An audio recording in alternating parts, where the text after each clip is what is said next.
नमस्कार दोस्तों, मैं विनय ज्योतिषी आप सभी का अपने चैनल में बहुत बहुत स्वागत करता हूं। दोस्तों, वास्तु वास्तु में हमारा घर जो कि हमारे लिए बहुत ज़्यादा महत्वपूर्ण होता है, क्योंकि अगर ज़रा सा आपका घर में वास्तु गड़बड़ हो जाए तो आपको बहुत सारी तकलीफ़ें भी दे जाता है, और वास्तु सही हो जाए तो जीवन सही ढंग से अलाइन हो जाता है। हम अभी लगातार घर के मुख्य द्वार पर बात कर रहे हैं, क्योंकि वास्तु में मेरे दृष्टिकोण से 50% वास्तु अकेले मुख्य द्वार को सही करने से हो जाता है, क्योंकि घर में जो कुछ भी आना है शुभ या शुभ वो आपके मुख्य द्वार से ही आता है। तो अकेले मुख्य द्वार आपका आधा वास्तु बोलने का अर्थ उस तरीके से आधा वास्तु नहीं है। कहने का अर्थ ये है कि एक्चुअली सही दिशा में हमारी यात्रा शुरू हो जाती है, या हम सही दिशा में काम करते हैं, बाकी सब चीजें उसके पीछे चलती है, और ये बहुत महत्वपूर्ण होता है। हम अभी पूर्व दिशा के 8 देवता की हम बात कर चुके हैं। एक वास्तु स्थान पर पूरे वास्तु जो हमारा होता है, पूरा घर या हमारा पूरी बाउंड्री जो होती है, वहां पर कुल 45 देवता होते हैं, 45 देवता होते हैं एक वास्तु मंडल में, एक जगह पे। अब अकेले बाहरी जो पैराफिक है वहां पर 32 देवता की स्थापना की गई है। कुछ सोच के की गई होगी। 32 देवता हमारे बाहरी आउटर पैराफिक में होते हैं, एक दिशा में 8, पूर्व में 8, उत्तर में 8, दक्षिण में 8, पश्चिम में 8 देवता होते हैं। 8 में से केवल 2 से 3 देवता जो हैं वो एक दिशा में दरवाजा बनाने के लिए उपयुक्त होते हैं। तो 3 तरफ तो 2 ही हैं, और सिर्फ उत्तर दिशा में 3 देवता हैं।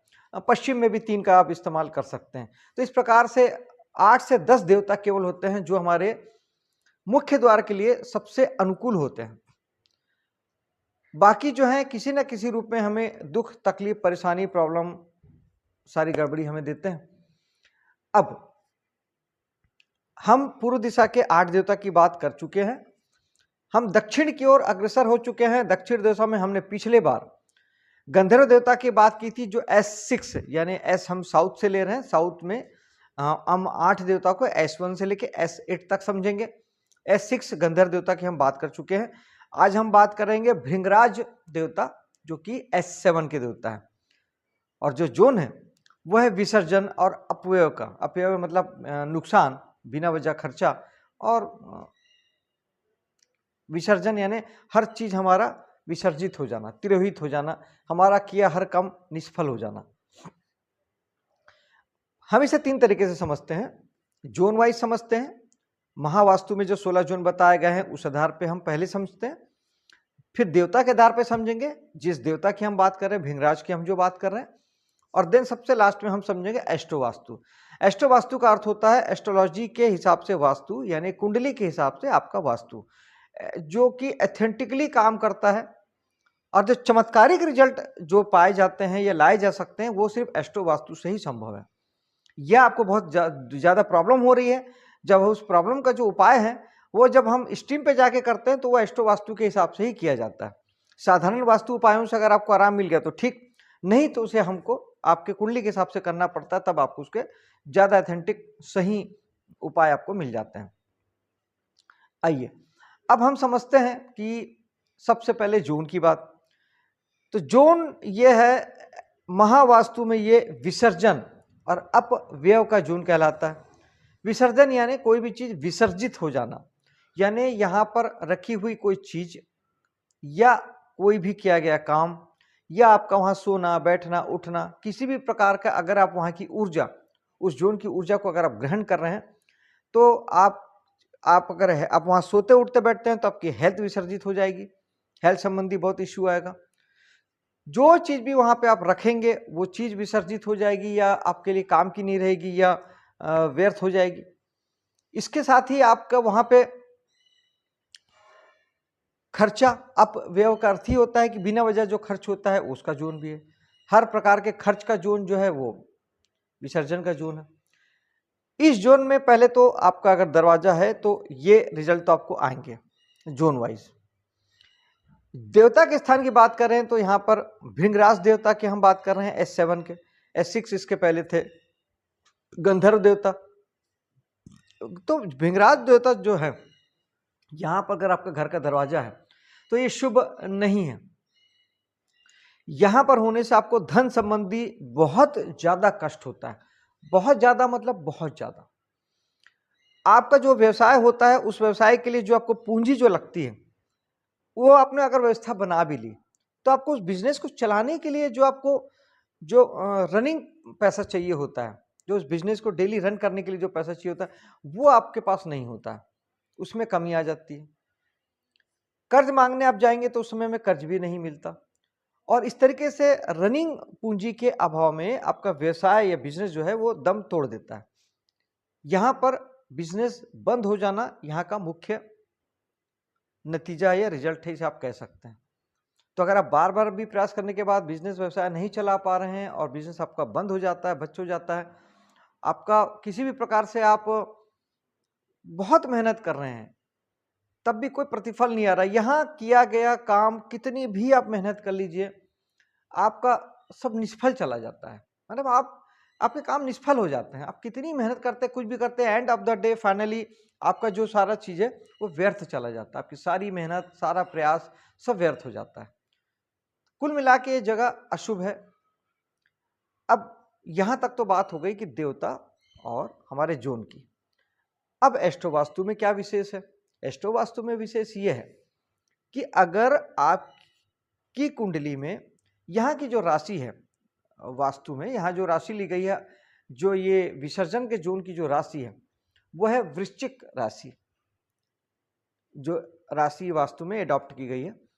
अब वृश्चिक राशि आपकी कुंडली में जहां भी आती है, यहां वास्तु का रिजल्ट आपको मिलेगा ही मिलेगा, जोन का और देवता का रिजल्ट आपको 100% आएगा। बाकी जो भी रिजल्ट आपको आए या ना आए वो बात नहीं है। अब इसके बाद में जब आप इसको ज्योतिष में जाते हैं, कुंडली में जाते हैं, तो अगर ये आपके अच्छे जोनों में पड़ रहा है, अगर वृश्चिक राशि आपके अच्छे जोन में पड़ती है, तब तो आपको यहाँ से मिला जुला रूप, मतलब ये चीजें भी रिजल्ट में आपके आएंगे। अब प्लस अगर अच्छे भाव में पड़ रहे हैं तो फिर आपका वो रिजल्ट भी आपको आएगा। इसीलिए आपको यहाँ के ज्यादा कष्ट और तकलीफ होगा नहीं, या आपको पता नहीं चलेगा। मान लीजिए धन भाव में जुड़ा है तो आपको यहीं से धन आएगा, कहीं ना कहीं से आप कैसे भी करके आपको फिर यही जोन आपको धन देगा। भाग्य के जोन में अगर भाग्य के भाव में आता है तो आपका भाग्य यहीं से खुलेगा, भाग्य यहीं से साथ देगा। लेकिन फिर वही कि यहाँ के जो रिजल्ट है वो आएंगे। इस तरीके से आपके अच्छे भाव के फल भी आएंगे, तब तो गाड़ी चल जाएगी। अगर कुंडली में अच्छा है, यहाँ पे खराब है तो चल जाएगा। लेकिन अगर कुंडली में भी खराब है, छठे, आठवें या 12वें भाव में वृश्चिक राशि अगर आपकी कुंडली में पड़ती है, तो जब वास्तु की भी मार और जब कुंडली के हिसाब से भी जब खराब भाव की जब मार यहाँ पड़ेगी, तो आदमी पूरी तरीके से बर्बाद हो जाएगा। वो 1% भी सर्वाइव करने की स्थिति में नहीं रहेगा। 1% भी उसके जीवन में कुछ नहीं बचेगा सिवाय निराशा, हताशा, रोग, बीमारी, तकलीफ, कष्ट, परेशानी, आर्थिक मंदी, यानी जीवन नर्क बन जाना जिसे कहते हैं, वो स्थिति बन जाएगी दोस्तों। तो बेहतर क्या है? बेहतर यह है कि हम अपने घर का जो मुख्य द्वार है, हम वास्तु में जो मुख्य द्वार है, हम उसे पहले उसे पकड़ें और ये एक बार चेक कर लें कि वो कुंडली में भी वो अच्छी जगह में पड़ता हो। अब ऐसा तो हो नहीं सकता कि 9 से 10 जो देवता हैं जो द्वारों के लिए अच्छे बताए गए हैं वो सभी आपके कुंडली में खराब में पड़े, ये पॉसिबल नहीं है। इस प्रकार से आप ये देखेंगे कि आपको चारों ही दिशा में कोई तो देवता आपको मिलेगा जो आपके लिए शुभ होगा, आपकी कुंडली में शुभ होगा, वही आपके लिए सक्सेस का द्वार है। फिर चाहे वो दक्षिण में पड़ता हो, चाहे पश्चिम में पड़ता हो, चाहे कहीं भी पड़ता हो, यहां आके वो ये भी आपको जवाब मिल जाता है कि चारों दिशा शुभ होती है, चारों दिशा अशुभ जैसा कुछ सब चीजें बस होती है। किसी के लिए शुभ होती है, किसी के लिए अशुभ होती है, लेकिन और ऐसी कोई जगह नहीं है, कोई चीज नहीं जो केवल अशुभ या केवल शुभ हो। शुभ जगह भी आपके लिए अशुभ हो सकती है। वास्तु में शुभ जगह है और आपकी कुंडली में खराब जगह पड़ रही तो वो जगह आपके लिए अशुभ हो जाएगी, आपको वहां से उसके खराबी के फल मिलेंगे।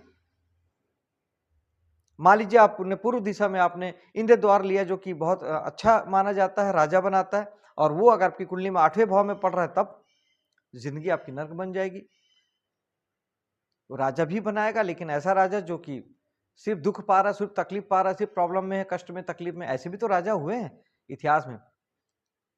जो सब कुछ खो देते हैं या बर्बाद हो जाते हैं या कभी राजा जैसा जीवन जी ही नहीं पाते, हमेशा तकलीफ में रहते हैं। तो बेहतर होगा कि अपने आसपास किसी अच्छे वास्तु जानकार को कर अपने घर का दरवाजा अपग्रेड कराइए, वास्तु से और अपने कुंडली मैच कराइए और तब अपने घर का द्वार बनाइए। तो निश्चित तौर पे आपको बहुत अच्छे फलों की प्राप्ति होगी, शुभ प्राप्ति होगी, लाभ प्राप्त होगा और सफलता कदम चूमेगी। मेरे वीडियो को लाइक शेयर कीजिएगा, चैनल को सब्सक्राइब कीजिएगा। मिलता हूं आपसे अगली वीडियो में, तब तक के लिए जय हिंद,